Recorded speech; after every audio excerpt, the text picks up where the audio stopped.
విద్యా ఉపాధి, సామాజిక, రాజకీయం వంటి వాటిపై యాదవ్ సేవా సంఘం ఆధ్వర్యంలో దిశ ఒక చర్చ వేదికనైతే ఈరోజు జరగడం జరిగింది. దీంట్లో పలు అంశాలనైతే చర్చించారు. అయితే ముఖ్యంగా యాదవ్ సేవా సంఘం ఆధ్వర్యం అంటే ఇంతకుముందు చేసిన విజయాలు కావచ్చు, అలాగే భవిష్యత్ తరంలో కార్యాచరణ ఏ విధంగా ఉండాలి, అందరూ కూడా ఐక్యమత్యం అవ్వాలి, ఈ విధంగా ఈ యొక్క చర్చలో ఈ యొక్క భాగంలో అయితే ప్రతి ఒక్కరుగా మాట్లాడారు.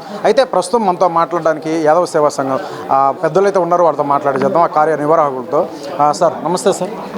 సార్ చెప్పండి సార్, ప్రజెంట్ ఈ యొక్క కార్యక్రమం దిశ కార్యక్రమం అంటే భవిష్యత్ తరంలో ఏ విధంగా ముందుకు ఉంది, అయితే ప్రధానంగా ఈ యొక్క చర్చలో ఏ విధంగా ఏ అంశాలను చర్చించారు? దిశ కార్యక్రమం మొదలుకొని ఇప్పుడు ఇది పునాది రాయి వేసినట్టు ఈ రాష్ట్ర రాజకీయాల్లో ఓ పెను మార్పు వచ్చేటట్టు దిశ కార్యక్రమం జరిగింది.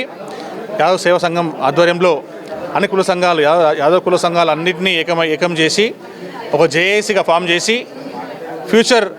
ఫ్యూచర్లో పొలిటికల్గా ఎలా మేము ఎదగాల, దానికి కావాల్సిన వనరులు ఏం కావాలా, దానికి ఎలాంటి స్టెప్స్ తీసుకోవాలనేది ముఖ్యంగా ఆలోచన చేసినాము.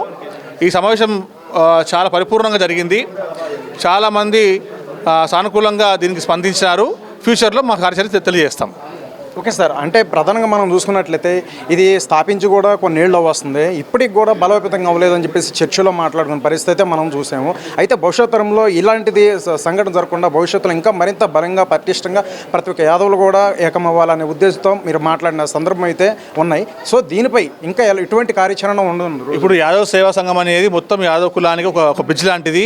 అందరికీ మధ్యవర్తిగా ఉండి అటు నాయకులకు, అటు కుల సంఘాలకు, అటు ప్రజలకు అందరికీ మధ్యత్వంగా ఉండి కార్యక్రమాలు చేపడతారు. దానికి కావాల్సిన సహకారం నేను అందిస్తాను. నా వంతు సహకారం, నేను చిన్న బిట్టు లాంటినే, దాంట్లో నాకున్న సహకారం నేను అందిస్తాను. దాంతోపాటుగా వీళ్ళతో పాటు నేను కూడా మమేకమై కార్యాచరణలో ఏవి చేస్తే బాగుంటాయి, ఎలా కార్యక్రమాలు చేస్తే బాగుంటాయి కొన్ని ఆలోచనలు నాకు కూడా ఉన్నాయి. దాన్ని నేను షేర్ చేసుకొని దాన్ని ముందుకు వెళ్తాను. ఓకే సార్, ప్రస్తుతం ఇప్పుడు చూసుకున్నట్లయితే అంటే ఉచిత మ్యారేజ్ జరిపడం, అలాగే హెల్త్ క్యాంప్స్ నిర్వహించడం, సో ఇలాంటివి కూడా జరిగినాయి. ఇంతకుముందు సేవలు చేశారు.